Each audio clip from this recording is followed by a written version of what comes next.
Anguilla, also what happening in CONCACAF, and where we want to take the game of football, not only this year, but in the future.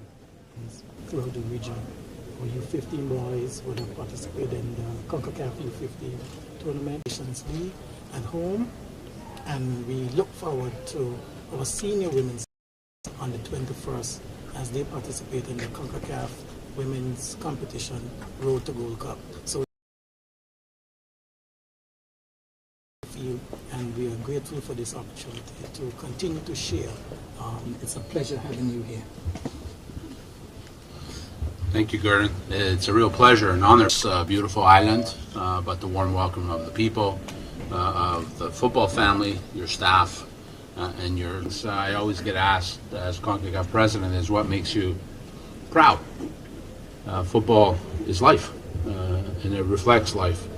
And I have a fantastic eye-opener in the sense of just what really leadership can do.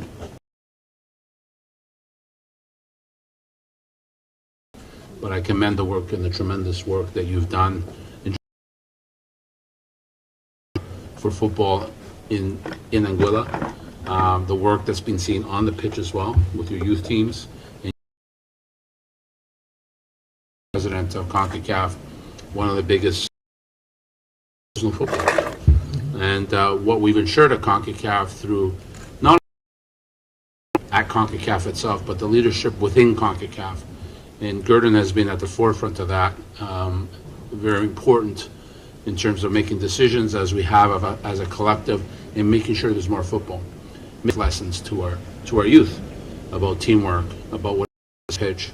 And so I'm very proud of Anguilla football, which is really the unity of our confederation, which was really in direct. CONCACAF supports not only your leadership from a group perspective, but also from a personal perspective. Real honor to be here, and keep doing what you're doing, and very impressed, very impressed. Thank you. And you mentioned the One CONCACAF program, and I'm glad you did. And just for the listening public, the merchandise store that we recently opened was funded through the One CONCACAF program, and that was put in place specifically to help our members, the football players, to ensure that the difficulty or the challenges of getting gear from overseas and the long waits has been removed or eliminated somewhat, and the opportunity for persons who want to be part of what Anguilla is about, the future.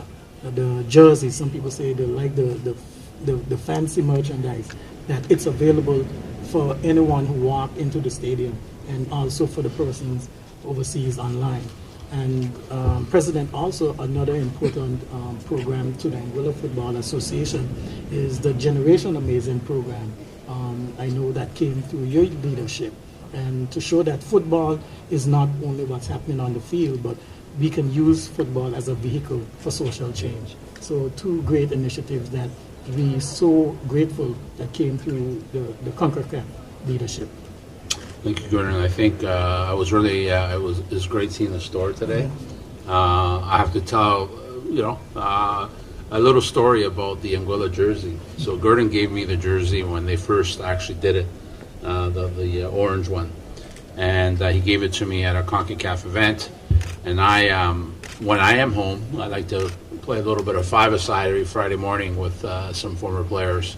And the jersey I wear more often than not is the Anguilla jersey, because I love that jersey. Great colors, great scheme, and so I think it's a great idea.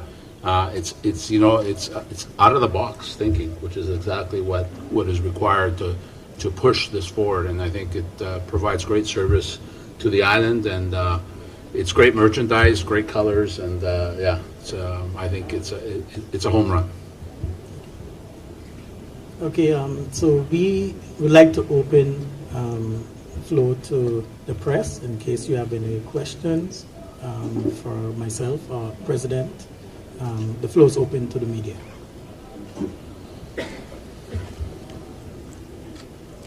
Well, good afternoon. Name is Carl Thomas, KCN, Channel 4. Mr. President, welcome to Anguilla, but I did not get your name. Oh, Okay, my name is Victor Montagliani. And if you Victor can spell that, Montagliani. I will send you a jersey if you can spell that right. But I know it's an Italian name. It's Italian. Well, I'm Canadian, but yes, Right. it's an so Italian heritage. I Yes. should get a jersey. Okay. Yeah, since becoming president of CONCACAF, how pleased are you with the progress CONCACAF has made since your president, under your presidency? You know, I was, great question, actually. It's been a 7-year journey. And, you know, we took a different approach to, when I first walked in the door. I thought one of the 3 key things for me were, first of all, empathy. Really understanding the uniqueness of every member, listening to every member before we created a vision. And the vision was obvious, is that we needed to create a circle. If you look at our emblem, it's 41 countries and it's in a circle. And the strength is the combination thereof. It's not about the mighty economics of the United States, or the football craziness of Central America or Jamaica, or we know the powerhouses they are and traditionally have been. It's really important to know that whether it's Montserrat, smallest population, whether it's Anguilla, whether it is the U.S. or Canada, or whether it's Honduras, that they're all at the same level in terms of opportunities, right?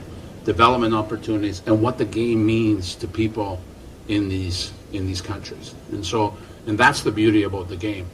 And when we first took over, I don't want to relive some of the FIFA past for what happened, but you know, we were morally bankrupt, we were financially bankrupt, and we were football bankrupt.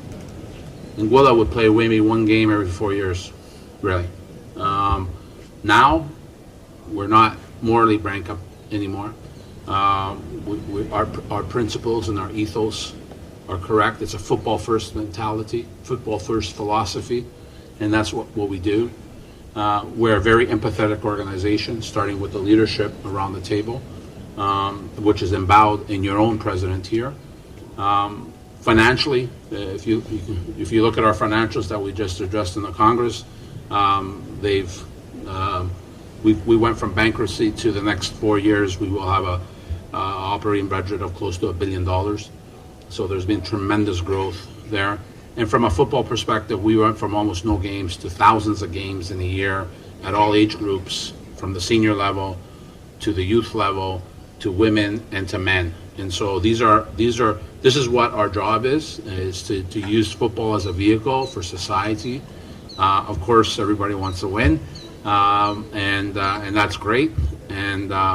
But I'm very proud of the work we've done in the last 7 years, led by not only my council, the presidents around, but also the staff. Yes, to you, Mr. President. In your 7 years, what so far pleases you most in your term in office? I think what pleases me the most is really in my travels to see how the game really is embodied in the people, whether it's in the young players that I meet, whether it's people in the football family, and how football really connects everybody. And you know, it's a different world now, right? Globally, we know that things are not always great. You turn on the news, you don't exactly get great news. But the one thing I know that, especially here at CONCACAF, that football has done, that despite our differences, those differences could be cultural, can be linguistic, can be economics, whatever they are, that football unites us. And despite our differences, we always find solutions. And we always found ways not only to move forward, but ensure that the game moves forward. And so for me, that's the most thing I'm proud of. Sure, I can lay out a whole litany of things, programs. Gordon already laid out a few. Our Nations League, which is I think really was a tipping point in changing football in our confederation, both on the men's side and now on the women's side. Our youth, U15, U17, U20, the expansion of the Gold Cup, but also some of the work we've done off the pitch, our executive mentorship program that in fact was hosted here as well in Anguilla by my team, and some of the stuff off the field, the education programs that we've put in place to increase the human capacity as well. It's great. It's about players. We all know that. But we want to increase the capacity of the coaches, but also the executives who have the fiduciary obligation to ensure that a federation is run properly. So, those are all great programs, but in the end, it's always about people. And the most thing I'm proud of is how we've been able to connect in our one CONCACAF vision. To you, Mr. Connor. President Connor. Yes. What is the FA role in aiding, if any, in aiding teams to the club championship? And a follow-up question: why haven't any of our teams gone to club championship? Very good question. So we, as a member association of CONCACAF, we do qualify, at least for the last edition, to participate in the club competition. And we do intend that the winner that we'll announce tonight, reward tonight, will participate in the next edition of the club championship. So the application process, we intend to move through from an administrative process, but it's definitely a competition of interest, and we intend to take part in the next edition. I have a question. My name is Niam Kibrooks from Red Anguilla. Question to both of you all. Anguilla continues to struggle in the CONCACAF Nation League. We were defeated 6-0 by St. Martin recently. Where do you all see we are lacking, where are we finding difficulty in showing a more promising effort in football?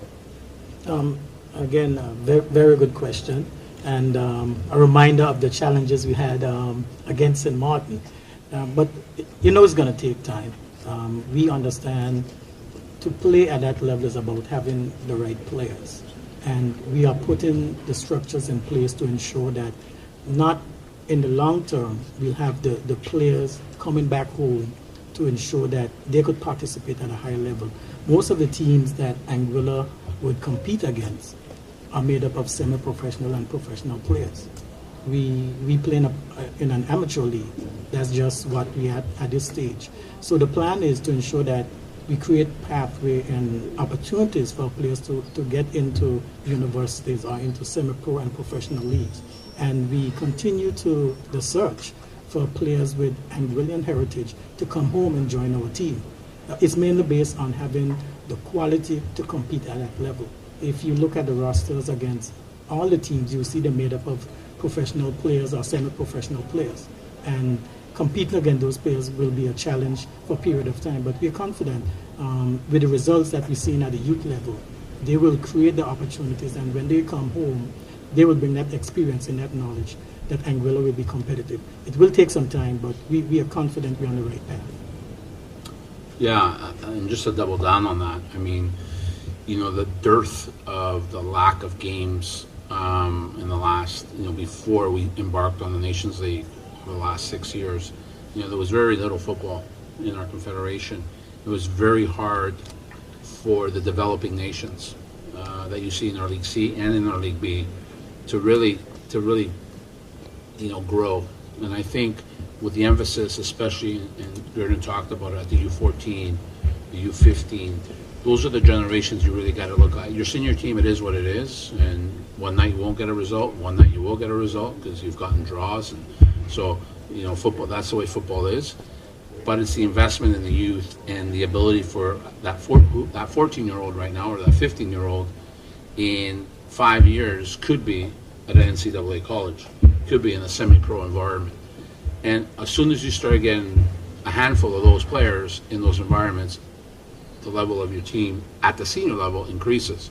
So that work is really just starting. So the reality is that results will come and go, but I think the investment and the focus on the youth as you're building over the next decade, really, that's what it takes. And This happens at every level. It happens with at Anguilla. If you look at when I was president at Canada Soccer, yes, it's a big nation and all that, but in terms of the philosophy and the pathway, it was the same. And we made that sort of decision way back in 2012. 10 years later, the team qualified for the World Cup. Okay, those are the realities of a big nation. But the truth is that's the pathway. And I think what is happening here in Anguilla with the investment in the infrastructure, the level of the game, the attractiveness of the game, and investing in those youth players, I think that's where you're going to start seeing results grow more and more in your senior teams, both on the men's side and on the female side, as you go along this journey. Okay, another question on the wider scheme of things. With the recent female football World Cup, how were you impressed by the performances of the teams, especially the small teams? Yeah, I think it just shows you, I was fortunate enough to chair the 2015 World Cup, which was 8 years ago. Just from then to now, which is only 8 years, not that long, the growth of the women's game globally has been tremendous, and seeing teams like the Philippines, compete, seeing teams like ours, like Haiti, Jamaica, Panama, Costa Rica, we know the teams that have been successful consistently, and they were there, although they actually didn't perform well at this World Cup. But what I was most impressed with was countries that you never heard of in the realm of women's football, all of a sudden now have competitive teams, have very interesting players. The level of football in the last 8 years has just grown leaps and bounds in terms of the ability of the players. And so, the Women's World Cup was a tremendous success. My hat goes off to both Australia and New Zealand for putting on a great show. And I think the future of women's football is, in great hands with the players that are there, and I think we just need to continue to do what we're doing in terms of the investment. Okay, we'll take one more question from the press, and then we'll close with closing comments from both presidents. I have a question to President Connor. With the new infrastructure that is being built, are you pleased with the progress, and are we on schedule for completion of that project? Yes, definitely. We are on schedule, and we anticipate before the end of the year the turf facility will be in place, and we think it's a tremendous project, one that again will support the infrastructure that we need to grow the game. We need more resources, we need more facilities in order to train more if we're going to be competitive. In addition to that, recently, quite often when we travel overseas to play, we are required to play on turf surfaces. So having the opportunity to train on surfaces at home, then we think it's great enhancement for the future and for the development of football. Closing comments from both presidents. We can start with President Connor.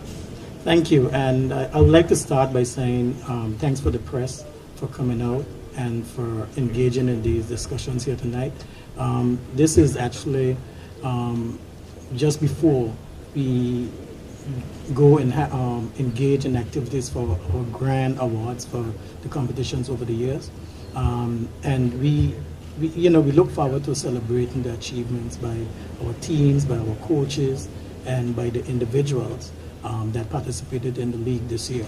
And in terms of the football, we think we'll continue to invest in our youth programs, but ensure that our senior programs receive the necessary support as well as we continue to make that transition.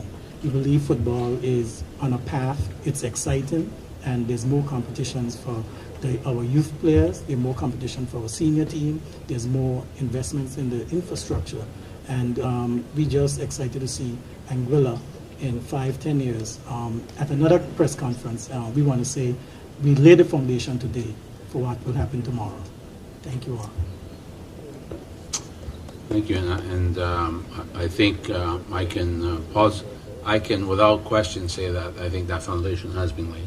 From what I've seen here today, first and foremost, thank you, gentlemen, for coming out and supporting the beautiful game. But I just want to re-echo my opening comments and just take my hat off to the Anguilla football family, to President Gurdon, for the laying of this foundation. And I think your future is very bright. I think not only is it bright, but I really look forward to coming back, to seeing that turf field, and maybe playing the game on it, actually. That would be cool. Maybe we can play the first half on the grass and the second half on the turf. How's that? Maybe not in July or August, but maybe later on in the year. So, and again, it's been great being here. Absolutely beautiful place. I mean, look at the setting; it's tremendous. And football has a bright future, a bright present, and a bright future in Anguilla and with you as president. Well done.